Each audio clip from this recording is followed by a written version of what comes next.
नमस्कार। Ghatnachakra book video में आपका हार्दिक स्वागत है। आइए प्रारंभ करें इस यात्रा को, जहां हर विषय वस्तु को हम सरल, स्पष्ट और परीक्षा उपयोगी ढंग से प्रस्तुत करेंगे। नमस्ते।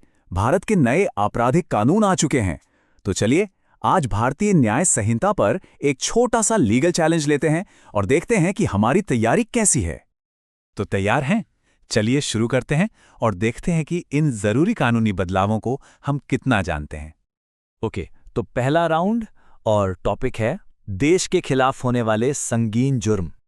तो पहला सवाल यह है कि बीएनएस के सेक्शन 147 के तहत अगर कोई गवर्नमेंट ऑफ इंडिया के खिलाफ वॉर यानी युद्ध छेड़े तो उसे मैक्सिमम पनिशमेंट क्या मिल सकती है?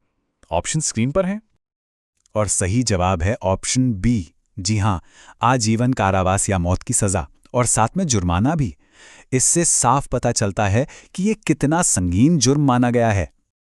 देखिए, सेक्शन 147 इस मामले में बिल्कुल साफ है। युद्ध छेड़ना, उसकी कोशिश करना या उसके लिए उकसाना, ये इतने गंभीर अपराध हैं कि सजा भी सबसे कठोर है, या तो मौत या उम्र कैद। और हां, जुर्माना इसके ऊपर से लगेगा। बाकी ऑप्शंस इसलिए गलत हैं क्योंकि वो या तो अधूरे हैं या पूरी बात नहीं बताते।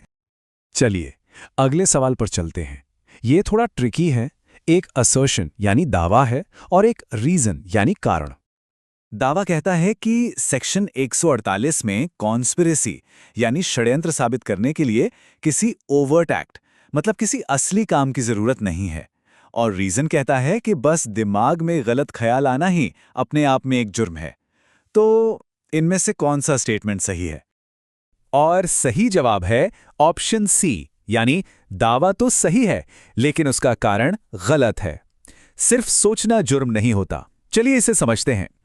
कानून में सिर्फ सोचना जुर्म नहीं है। देखिए, यहां सबसे जरूरी चीज है अग्रीमेंट यानी समझौता। कॉन्स्पिरेसी के लिए कम से कम दो लोगों के बीच उस गलत काम को करने की सहमति होनी चाहिए, भले ही उसके बाद उन्होंने कुछ किया हो या ना किया हो। बस वो अग्रीमेंट ही अपने आप में जुर्म है, सोच नहीं, समझौता। चलिए अब सेकंड राउंड में चलते हैं। इस बार का टॉपिक है इंसाइटमेंट यानी उकसावा। देखते हैं कि नया कानून इसके बारे में क्या कहता है। तो सवाल सिंपल है। सेक्शन 152 के हिसाब से अगर कोई किसी को अपराध के लिए उकसाता है तो उसकी सजा क्या है? सही जवाब है ऑप्शन बी, उम्र कैद या फिर 7 साल तक की जेल और साथ में जुर्माना भी। यह सजा दिखाती है कि नए कानून में उकसावे को कितना गंभीर अपराध माना गया है। देखिए, सजा काफी कठोर है। ये उम्र कैद तक जा सकती है, जो इस अपराध की गंभीरता को दिखाता है।